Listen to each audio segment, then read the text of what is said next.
Hello everyone. Basic terms in accountancy lecture number 3 Marathi व्हिडिओमध्ये सर्वांचे हार्दिक हार्दिक स्वागत. लेक्चर 3 मध्ये अजेंडा आहे meaning of income and expenditure, types of income and expenditure with examples. Income म्हणजे काय, expenditure म्हणजे काय, इन्कमचे प्रकार कोणते आहेत, एक्सपेंडिचरचे प्रकार कोणते आहेत आणि त्याची उदाहरणं कोणती आहेत, हे आपल्याला या लेक्चरमध्ये अभ्यासायचं आहे. पहिले आपण बघूया मीनिंग ऑफ इन्कम. इन्कम म्हणजे काय? The amount of money received by a person, group or company during a certain period of time. Income म्हणजे काय? जेव्हा आपण दुसऱ्या कंपनीमध्ये, दुसऱ्या ऑर्गनायझेशनमध्ये किंवा एखाद्या बिझनेसमध्ये आपण मनी इन्व्हेस्ट करतो, जेणेकरून आपल्याला भविष्यामध्ये त्याचा फायदा होईल, प्रॉफिट होईल आणि जो फायदा मिळणार आहे त्यालाच आपण इन्कम असे म्हणतो. त्याच्यानंतर पुढे बघणार आहोत इन्कमचे प्रकार, टाइप्स ऑफ इन्कम. पहिला आहे active income. If you have a job and receive a pay check, you make your money through active, also called earn income. Active income includes payment in the form of wages, salaries, tips and commissions. बघा, active income म्हणजे काय? जेव्हा आपण actively एखाद्या फर्ममध्ये काम करतो, ऑर्गनायझेशनमध्ये काम करतो, एखाद्या स्कूलमध्ये, कॉलेजेसमध्ये वर्क करतो, ते आपल्या ऍक्टिव्ह पार्टिसिपेशन असतो. रोजच्या रोज आपण डेली काम करतो आणि त्याच्या बदल्यात आपल्याला महिन्यानी सॅलरी मिळते, वेजेस मिळतात. जर हॉटेल असेल तर टिप्स मिळतात. त्याच्यावरती आपण जे काही गुड्स विकणार आहोत तर त्याच्यावरती आपल्याला कमिशन मिळतं. तर याला म्हणतात ऍक्टिव्ह इन्कम. ऍक्टिव्ह वर्क केल्यानंतर, ऍक्टिव्हली काम केल्यानंतर आपल्याला त्याचे ऍक्टिव्ह इन्कम ही उपलब्ध होते, म्हणून याला म्हणतात ऍक्टिव्ह इन्कम. त्याच्यानंतर आहेत एक्झाम्पल्स ऑफ ऍक्टिव्ह इन्कम. ऍक्टिव्ह इन्कमचे बघा उदाहरणं आहेत customer service work, writing and editing, management, advertising, sales, software development, web design, marketing, graphic design, janitorial work, teaching, construction work. बघा, हे सगळ्या रोजच्या रोज आपल्याला ऍक्टिव्ह वर्क करावं लागतं आणि ह्या ऍक्टिव्हली वर्क केल्यानंतरच आपल्याला ऍक्टिव्ह इन्कम ही उपलब्ध होते.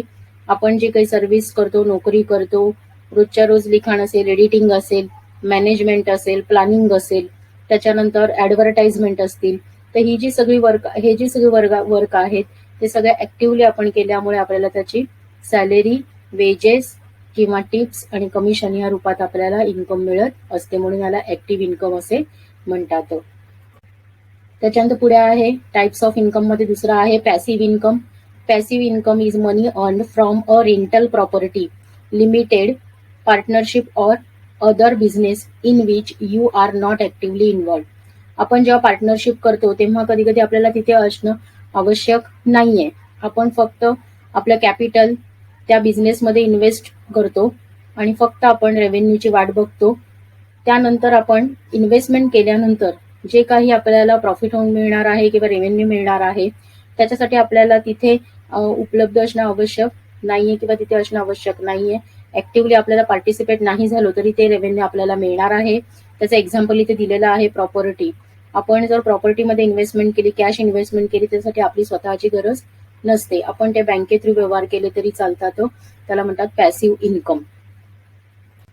त्याची उदाहरणं आहेत एक्झाम्पल्स ऑफ पॅसिव्ह इन्कम. बघा, receiving loyalties from online book sales, renting or leasing equipment, renting properties, participating in affiliate marketing, selling independent merchandise from a blog or website, becoming part owner of a business, buying a blog or website. जेव्हा website असतात, website बनवतात, त्या website बनवल्यानंतर आपण त्याची विक्री करतो आणि त्याच्या बदल्यात आपल्याला त्याच्यामधून इन्कम मिळते. ही सुद्धा काय आहे? पॅसिव्ह इन्कम आहे. तिथे आपण स्वतः असणं जरुरी नाहीये. आपलं वर्क, आपली सर्व्हिस जर आपण प्रोव्हाइड केली, ऑनलाईन जरी केली तरी पण आपल्याला त्याची इन्कम मिळणार आहे. त्याच्यानंतर बुक सेलिंग आहे, ऑनलाईन माध्यम आहेत, तुम्हाला सगळ्यांना माहित आहे. अमेझॉन आहे, अमेझॉन थ्रू आहे, आपण वेगवेगळे व्यवहार करतो, इक्विपमेंट मागवत असतो. इथे आहे युट्यूब चॅनल आहे, ब्लॉग आहे, रिअल इस्टेट आहे, स्टॉक मार्केट आहे, बुक्स आहेत, ॲफिलिएट कोर्सेस. आपण वेगवेगळे कोर्सेस हे ऑनलाईन शिकतो आणि ऑनलाईन त्याचं पेमेंट करतो, तर त्याला म्हणतात पॅसिव्ह इन्कम. ही सगळी उदाहरणं जी आहेत पॅसिव्ह इन्कमची आहेत. त्यासाठी व्यक्तीला स्वतः तिथे असणं गरजेचं नाहीये. तो तिथे नसताना ऑनलाईन सुद्धा वर्क करू शकतो. त्यानंतर आहे टाइप्स ऑफ इन्कम मध्ये तिसरा प्रकार आहे पोर्टफोलिओ इन्कम. पोर्टफोलिओ इन्कम म्हणजे काय? Portfolio income comes from investment such as dividend, interest, royalties and capital gain. Portfolio income ही आपल्याला गुंतवणुकीच्या माध्यमातून निर्माण होते. त्याच्यामध्ये डिव्हिडंड आहेत, शेअर्स आणि म्युच्युअल फंडमध्ये जेव्हा आपण इन्व्हेस्टमेंट करतो तेव्हा त्याच्या माध्यमातून आपल्याला वेगवेगळ्या इन्कम, आपल्याला रेव्हेन्यूज उपलब्ध होतात. त्याच्यानंतर इंटरेस्ट रिसिव्ड होतं. आपण गुंतवणूक केल्यानंतर त्याच्यावरती आपल्याला इंटरेस्ट मिळतं आणि ही इंटरेस्ट मिळत असे त्यालाच आपण म्हणतो पोर्टफोलिओ इन्कम. त्याच्यानंतर कॅपिटल गेन्स. कॅपिटल गुंतवल्यानंतर कॅश ही आपण कॅपिटल म्हणून गुंतवतो आणि फ्युचरमध्ये त्याच्यामध्ये आपल्याला फायदा होतो, तर ह्याच कॅपिटलला आपण म्हणतो पोर्टफोलिओ इन्कम. त्याच्यानंतर त्याचे आपण उदाहरणं बघूया. एक्झाम्पल्स ऑफ पोर्टफोलिओ इन्कम कोणत्या कोणत्या आहेत बघूया. Becoming a share holders in a company, opening a saving account to earn interest over time. बघा, सेव्हिंग अकाउंट ओपन केले जातं. शेअर होल्डर्स हा शेअर्सची खरेदी विक्री करतो, शेअर होल्ड करून ठेवतात आणि त्या शेअर्सवरती जो त्यांना नफा मिळत असतो ते बँकेमध्ये अकाउंटमध्ये डिपॉझिट करतात. त्याच्यानंतर आहे investing in book or music royalties. Music royalties मध्ये सुद्धा इन्व्हेस्टमेंट असते आणि ते आपल्याला फ्युचरमध्ये रेव्हेन्यूज मिळवून देणारे असतात. त्याच्यानंतर buying limited amounts of stock in many different corporation. वेगवेगळ्या कॉर्पोरेशन्समध्ये जो स्टॉक आपण इन्व्हेस्ट करतो तो त्याचा आपल्याला फायदा होतो आणि ह्याच इन्कमला म्हणतात पोर्टफोलिओ इन्कम. त्याच्यानंतर investing in peer to peer loans. Loan मध्ये सुद्धा आपण दुसऱ्या व्यक्तीला, दुसऱ्या पार्टनरला आपल्या ज्या झालेले इन्कम असतील, प्रॉफिट असतील ते आपण लोन म्हणून देऊ शकतो आणि त्याच्यावरचं इंटरेस्ट जे आहे ते आपल्या अकाउंटला जमा होतं आणि त्याला सुद्धा म्हणतात portfolio income. Purchasing dividend exchange traded fund. फंडच्या माध्यमातून सुद्धा आपल्याला डिव्हिडंड उपलब्ध होऊ शकतं आणि डिव्हिडंड ही सुद्धा आपली काय आहे? पोर्टफोलिओ इन्कम आहे. तर ही सगळी पोर्टफोलिओ इन्कमची काय आहेत? उदाहरणं आहेत. त्यानंतर बघूया एक्सपेन्सेस. एक्सपेन्सेस म्हणजे खर्च. खर्च म्हणजे काय बघा. Businesses incur various types of expenses, and expenses is a type of expenditure that flows through the income statement and is deducted from revenue to arrive at net income. बघा, expenses खर्च केल्याशिवाय आपल्याला फायदा होत नाही. खर्च हे प्रत्येक बिझनेसमध्ये व्यापार करताना आपल्याला खर्च हे करावेच लागतात. जर खर्चच केले नाही तर बिझनेससाठी आवश्यक असणाऱ्या ज्या गोष्टी आहेत त्या आपण विकत घेऊ शकत नाही. बघा, इथे तुम्हाला पिक्चरमध्ये दिसेल मंथली एक्सपेन्सेस, म्हणजे आपल्याला महिन्याला जे खर्च होतात बिझनेसमध्ये, व्यापारामध्ये जे काही खर्च होतात ते दिलेले आहेत. हाऊसिंग आहे, फूड आहे, त्याच्यानंतर एंटरटेनमेंटसाठी आलेले खर्च आहे, इंटरनेट आहे, मोबाईल कम्युनिकेशन आहे, इथे इन्शुरन्स आहे, ट्रान्सपोर्ट आहे. आपल्याला बिझनेससाठी एका जागेवरून दुसऱ्या जागी जावं लागतं, त्यासाठी ट्रान्सपोर्टचा खर्च आहे. तर हे सगळे मंथली एक्सपेन्सेस आहेत, महिन्याला येणारे आपल्याला एक्सपेन्सेस आहेत, खर्च आहेत. तर यासाठी आपल्याला खर्च हे करावेच लागणार आहेत, कारण पुढे त्याच्यामुळे, भविष्यामुळे आपल्याला त्याच्यामधूनच फायदा होणार आहे. म्हणून याला काय म्हणतात? एक्सपेन्सेस असे म्हणतात. त्याच्यानंतर टाइप्स ऑफ एक्सपेन्सेस. एक्सपेन्सेसचे प्रकार कोणते आहेत बघा. पहिला प्रकार आहे ऑपरेटिंग एक्सपेन्सेस. ऑपरेटिंग एक्सपेन्सेस म्हणजे काय? Operating expenses are generally defined as the cost associated with the management, operation and maintenance of a commercial property. आपल्याला बघा, ऑपरेटिंग एक्सपेन्सेस मध्ये काय आहे की जे काही आपण गुंतवणूक करतो, मॅनेजमेंट आहे, त्याच्यानंतर मेंटेनन्स म्हणजे कोणतीही असेट असेल, जर ती आपल्याला दीर्घकाळ चालवायची असेल, मेंटेन ठेवायची असेल, चांगली ठेवायची असेल, तर त्यासाठी आपल्याला खर्च करावा लागतो.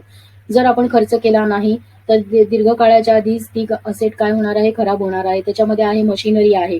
मशिनरी आपल्याला जर दीर्घकाळ चालवायची असेल तर त्यासाठी आपल्याला ओव्हर ऑइलिंग करणं गरजेचं आहे. बिल्डिंग असेल तर बिल्डिंग सुद्धा आपल्याला मेंटेन करणं गरजेचं आहे. त्याच्यावर खर्च केला तरच ती बिल्डिंग उभी राहणार आहे. तर हे जे सगळे जर आपल्याला फिक्स असेट जर आपल्याला व्यवस्थित ठेवायचे असतील तर त्यासाठी जे काही आपण खर्च करतो तर त्याला म्हणतात ऑपरेटिंग एक्सपेन्सेस. ऑपरेटिंग एक्सपेन्सेसचे बघा इथे उदाहरणं दिलेली आहेत. Examples of operating expenses: marketing, advertising, promotion in salaries, benefits and wages, selling. त्याच्यानंतर general and administrative, rent and insurance, depreciation and amortisation, other. आता मी तुम्हाला एक उदाहरण दिलेलं होतं की आपल्याला बिल्डिंग जर व्यवस्थित ठेवायची असेल, मशिनरी व्यवस्थित ठेवायची असेल तर त्यासाठी आपल्याला खर्च असतो. त्यानंतर त्याची जी व्हॅल्यू कमी होते त्याला म्हणतात डेप्रिसिएशन. बघा इथे दिलेलं आहे. मार्केटिंग, ऍडव्हर्टायझिंग, आपल्याला जर आपला बिझनेस वाढवायचा असेल, व्यापार वाढवायचा असेल तर त्यासाठी आपल्याला ऍड करणं गरजेचं आहे, जाहिरात करणं गरजेचं आहे, मार्केटिंग करणं सुद्धा गरजेचं आहे. त्यानंतर आपल्या कंपनीमध्ये किंवा व्यापारामध्ये जी लोक काम करतात तर त्या कामगारांना आपल्याला सॅलरीज आणि वेजेस, बघा नोकरीत जे आपले एम्प्लॉईज असतील तर त्यांना आपल्याला सॅलरी द्यावी लागते, वेजेस सुद्धा द्यावे लागतात. जर आपण सॅलरीज आणि वेजेस दिले नाही तर ते आपल्याकडे काम करणार नाहीत. जर कामगार सोडून गेले तर आपलं कोणतंही काम पूर्ण होणार नाही. त्यामुळे नियमाप्रमाणे आपल्याला त्यांना सॅलरीज आणि वेजेस द्यावे लागतात आणि त्यालाच आपण एक्सपेन्सेस असे म्हणतो. त्याच्यानंतर दुसरा प्रकार आहे non operating expenses. Non operating expenses म्हणजे काय बघा, expenses is an expensive incurred from activities unrelated to core operation. बघा नॉन ऑपरेटिंग एक्सपेन्सेस मध्ये हे एक्सपेन्सेस जे आहेत ते डायरेक्टली आपण काय करू शकतो, पे करू शकतो, बँके थ्रू पे करू शकतो, ऑनलाईन पे करू शकतो. पण हे एक्सपेन्सेस पे करणं अतिशय गरजेचं आहे. आणि ज्या काही आपण बिझनेस ऍक्टिव्हिटी करणार आहोत, व्यापारामध्ये जे आपण दैनंदिन जो व्यापार करणार आहोत, ट्रान्झॅक्शन करणार आहोत, त्याच्यासाठी जो खर्च येतो त्याला म्हणतात नॉन ऑपरेटिंग एक्सपेन्सेस. बघा examples of non operating expenses, त्याच्यामध्ये उदाहरणं आहेत interest paid, taxes paid, इम्पेअरमेंट charges. हे जे सगळे चार्जेस आहेत, इंटरेस्ट आहेत, जे आपण यूज करणार, जे असेट आपण यूज करणार आहोत, किंवा जे काही आपण दैनंदिन जीवनासाठी जे काही आपल्याला लागणार आहे, गव्हर्नमेंट ज्यासाठी जे आपण काही टॅक्सेस, जे काही वस्तू आपण यूज करणार आहोत आणि जे पेमेंट करतो त्याला म्हणतात टॅक्स. टॅक्स हा आपल्याला व्यापारासाठी भरावाच लागतो. व्यापार जर आपल्याला दीर्घकाळ करायचा असेल तर आपल्याला टॅक्स भरणं गरजेचं आहे. त्याच्यामध्ये इन्कम टॅक्स आहे, कारण इन्कम टॅक्स हा आपण जो रेव्हेन्यू, जो फायदा आपण महिन्याला किंवा वर्षातून वर्षानुवर्ष जर आपल्याला आपला बिझनेस चालू ठेवायचा असेल तर टॅक्स भरणं गरजेचं आहे. त्याच्यानंतर पुढे बघा, टाइप्स ऑफ एक्सपेन्सेस मध्ये तिसरा प्रकार आहे fix expenses. Expenses is an expenses whose total amount does not change when there is an increase in activities such as sales और प्रोडक्शन.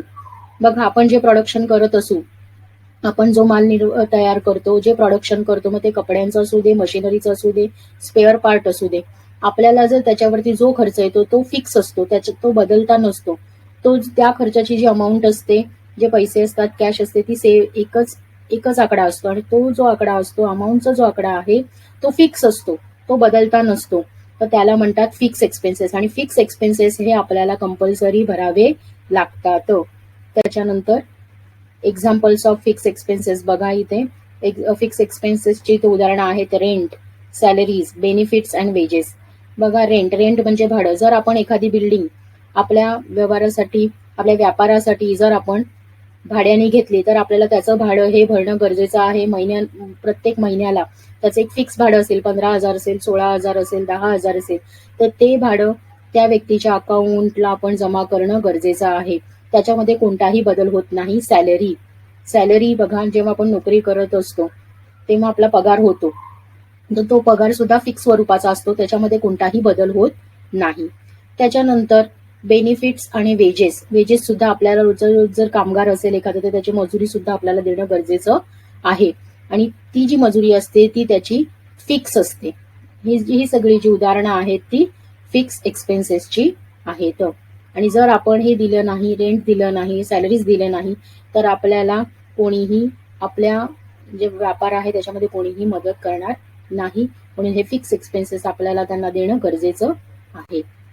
त्याच्यानंतर टाइप्स ऑफ एक्सपेन्सेस, त्याचा चौथा प्रकार आहे व्हेरिएबल एक्सपेन्सेस.